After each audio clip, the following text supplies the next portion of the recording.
friends, welcome to Annams recipes. இன்னைக்கு சூப்பரா ஈஸியா பூந்தி லட்டு வீட்லயே எப்படி செய்யலாம்னு பாப்போம். இது ரொம்ப ஈஸி. வாங்க எப்படி செய்யறதுன்னு பார்க்கலாம். நீங்க என்னுடைய பொருட்களை வாங்கணும்னா கீழே வர்ற வாட்ஸ்அப் நம்பர்ல ஒரு ஹாய் போட்டீங்கன்னா எல்லா டீடைல்ஸும் வரும்.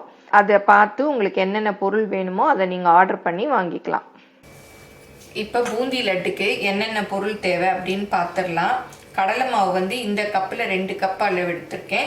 சீனியும் இதே கப்பில் 2 கப் அளவு எடுத்திருக்கேன். நீங்கள் எந்த கப்பில் எடுக்கிறீங்களோ அதே கப்பில் கடலை மாவும் சீனியும் ஒரே அளவாக எடுத்துக்கோங்க. அப்புறம் இதுக்கு தேவையான முந்திரி ஒரு 15 எப்படி வேணுமோ உடைச்சி வச்சுக்கோங்க. பாதாம், வெள்ளரி விதை எது வேணாலும் போட்டுக்கலாம். கிஸ்மிஸ் கொஞ்சம், ஒரு 10 கிராம்பு, அப்புறம் ஏலக்காய் பொடி வாசனைக்கு, அப்புறம் ஒரு சிட்டிகை பச்சை கற்பூரம் வந்து இந்த மாதிரி இது கல்கண்டு போல் வெள்ளையாக இருக்கும். அப்படி கையில் நசுக்கிட்டு போடணும். இதுதான் வந்து லட்டுக்கு நல்லா வாசம் கொடுக்கும். நீங்கள் வேணும்னா போட்டுக்கலாம், இல்லாட்டா ஏலக்காய் பொடி மாத்திரம் கூட போட்டுக்கலாம். இன்றைக்கி இந்த லட்டுக்கு நான் பூந்தி வந்து இந்த கரண்டியில் தான் போட போகிறேன். இது எல்லா பாத்திர கடையிலையும் கிடைக்கும். இது இந்த மாதிரி ரவுண்டாக இருக்கிறதுனால கரெக்டாக அழகாக விழுகும். இங்கே பாருங்கள், பின்னாடியும் இந்த மாதிரி இருக்கு இல்லையா, அதனால கரெக்ட் ரவுண்ட் ஷேப்பில் பூந்தி கிடைக்கும்.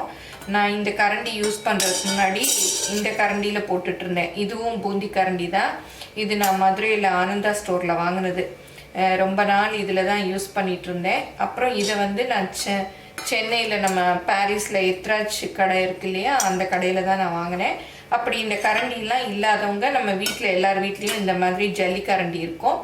அதில் வந்து நம்ம ஊற்றிக்கலாம். இந்த கரண்டி தான் வாங்கணும்னு அவசியம் இல்லை, இதில் கூட ஊற்றிக்கலாம். நீங்கள் நிறைய பண்ணுறதா இருந்தால் இந்த மாதிரி கரண்டி வாங்கிக்கோங்க. நான் கடலை மாவு இந்த கப்பில் வந்து 2 கப் அளவு எடுத்திருக்கேன். இதுக்கு 1.5 கப் அளவு தண்ணி. 1 கப்பு ஃபஸ்ட்டே ஊற்றிட்டேன். இப்போ இந்த 1/2 கப்பில் கொஞ்சம் ஊற்றிட்டு கொஞ்சம் வச்சுக்கலாம். வேணும்னா அப்புறம் ஊற்றிக்கலாம். நல்ல கட்டியே இல்லாமல் கரைச்சிக்கணும். ரொம்ப கட்டியாக இருக்குது, இந்த தண்ணியும் ஊற்றிக்கலாம். கொஞ்சம் கலருக்கு 1/2 டீஸ்பூன் மஞ்சள் பொடி போட்டுக்கலாம்.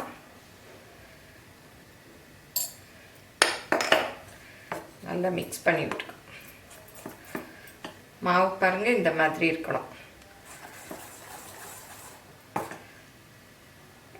பார்த்தாலே உங்களுக்கு தெரியுது இல்லையா, இந்த மாதிரி விழுகணும் நல்லா. இப்போ எண்ணெய் காஞ்சிருச்சான்னு பார்க்கலாம். ஒரு ட்ராப்பு விட்டு பார்க்கலாம். பாருங்கள், நல்லா காஞ்சிருச்சு. இதை எடுத்துட்டு இப்போ ஊற்றலாம். நல்லா காஞ்சாதான் பூந்தி வந்து ஒன்றோட ஒன்று ஒட்டாமல் வரும். இல்லாட்டா அப்படியே ஒன்றோட ஒன்று ஒட்டிக்கும். ரொம்ப ஹைட்டில் வச்சிடாதீங்க, ஒரு மீடியம், இல்லாட்டா அப்புறம் தெரிக்கும்.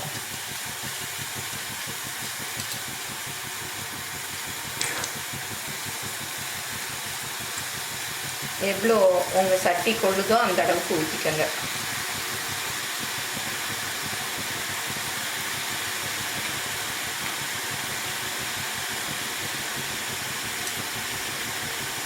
போதும்.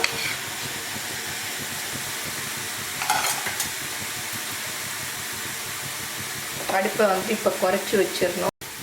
ரொம்ப கிறிஸ்பாக பொரிக்க வேண்டாம், கொஞ்சம் அப்படியே மேலே வந்ததும் போதும். பாருங்கள், நல்ல பூந்தி முத்தாக வந்திருக்கு.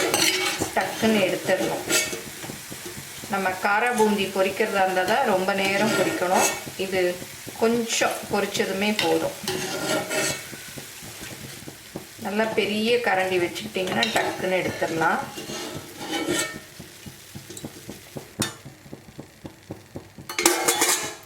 இப்போ பாருங்கள், பூந்தி நல்லா உருண்டையாக முத்தாக வந்திருக்கு. இதே மாதிரி எல்லா மாவையும் நம்ம பூந்தியாக பண்ணிக்கிறோம். பாருங்கள், நல்ல ரவுண்ட் ஷேப்பில் இருக்கு. இப்போ அடுத்த இது போட்டுக்கலாம். நீங்கள் வந்து கரண்டியை 2 தடவைக்கு ஒரு தடவை கழுவிக்கங்க.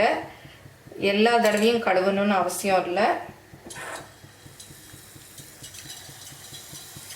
2 தடவைக்கு ஒரு தடவை கழுவிக்கணும். அப்போ தான் வந்து நல்லா பூந்தி விழுகும்.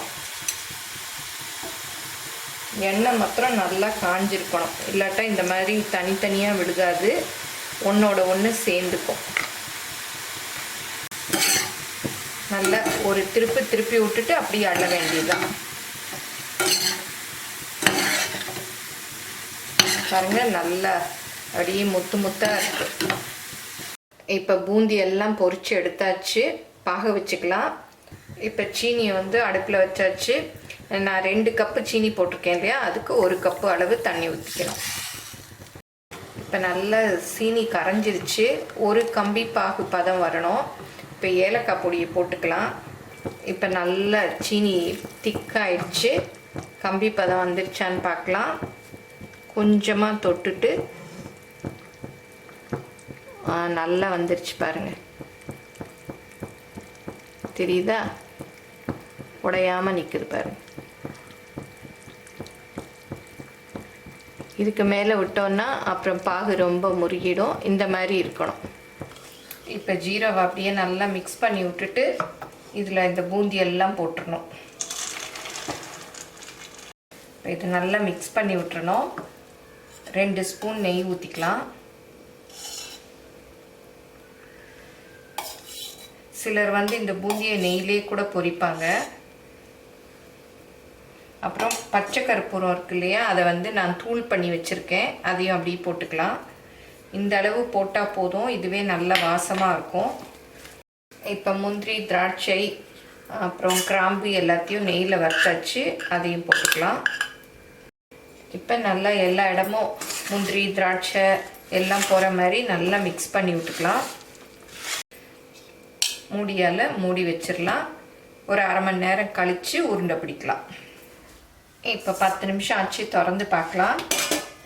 பாருங்கள், நல்லா பூந்தி எல்லாம் அந்த ஜீராவை பிடிச்சிருச்சு, நல்லா அப்படியே நல்லா ஊறிடுச்சு, சூடும் ஆறிடுச்சு. இப்போ நம்ம உருண்டை பிடிக்கலாம். இதே மாதிரி எல்லாத்தையும் நல்லா இந்த மாதிரி கிளறி விட்டுட்டு பிடிக்கணும். ஏன்னா மேலே இருக்கிறது அப்படியே பூத்துட்டு வரும், கீழே ஜீரா அப்படி இருக்கும். மிக்ஸ் பண்ணி விட்டு அப்படியே பிடிச்சிங்கன்னா நல்லா பிடிக்க வரும். உங்களுக்கு பிடிக்க வரலன்னா கொஞ்சம் பூந்தி எடுத்து மிக்சியில் போட்டு அரைச்சிட்டு அதையும் இதோட சேர்த்துக்கிட்டு பிடிங்க.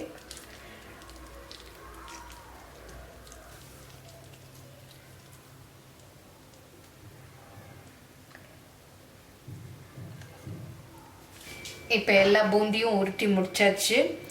35 லட்டு வந்திருக்கு. நான் இந்த கப்புக்கு 2 கப்பு கடலை மாவும் 2 கப்பு சீனியும் போட்டேன். 35 லட்டு வந்திருக்கு. அதை பார்த்துட்டு உங்களுக்கு எவ்வளோ வேணுமோ அந்த அளவு போட்டுக்கோங்க.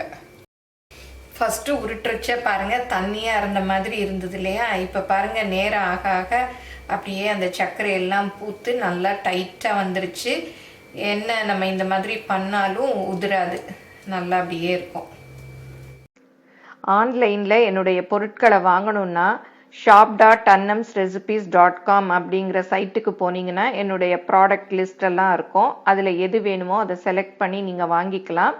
Credit card, debit card options எல்லாம் இருக்குது, நீங்கள் ஆர்டர் பண்ணி வாங்கிக்கலாம். இப்போ 2 கப்பு மாவு போட்டதுக்கே நமக்கு 900 கிராம் லட்டு கிடச்சிருக்கு. இதை நம்ம ஃபெஸ்டிவலுக்குன்னு இல்லை, நம்ம சும்மா நாளில் கூட செய்யலாம். இல்லை ஒரு கெஸ்ட்டை பார்க்க போகிறோன்னா கூட நம்மளே வீட்டில் செஞ்சு கொண்டுட்டு போகலாம். அவங்களுக்கும் சந்தோஷமாக இருக்கும், நமக்கும் நம்மளே செஞ்சு கொண்டு போய் கொடுத்த சந்தோஷம் இருக்கும். இந்த சுவையான சூப்பரான பூந்தி லட்டை எல்லாரும் செஞ்சு பாருங்கள். எப்படி வந்ததுன்னு உங்கள் கமெண்ட்ஸை சொல்லுங்கள். பிடிச்சிருந்தா உங்கள் ஃப்ரெண்ட்ஸுக்கும் ஷேர் பண்ணுங்கள். ஃபேஸ்புக், இன்ஸ்டாகிராமில் அன்னம்ஸ் ரெசிபீஸை ஃபாலோ பண்ணுங்கள். மறக்காமல் எங்கள் சேனலை சப்ஸ்கிரைப் பண்ணுங்கள். தேங்க்யூ.